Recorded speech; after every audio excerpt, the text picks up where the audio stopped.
Mao kanatong latest weather update para karong Lunes, pitsa 11 sa Oktubre tuig 2021. Misaka na sa kategorya nga severe tropical storm ang bagyo nga si Maring.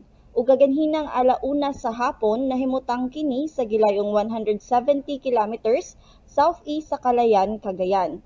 Aduna kini dalang hangin duol sa sentro nga 95 kilometers per hour ug pag-unos nga moabot sa 115 kilometers per hour. Nagairog kini pa westward sa gipaspason na 20 kilometers per hour. Gipakusog usab niini ang habagat nga maong nakaapekto sa Central ug Western Visayas.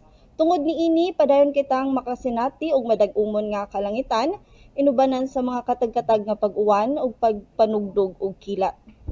Ug mao katong kahimtang sa atoang panahon para karong adlaw, gikan diri sa buhatan sa Pag-asa Visayas sa Mactan, kini si Angelica Orongan.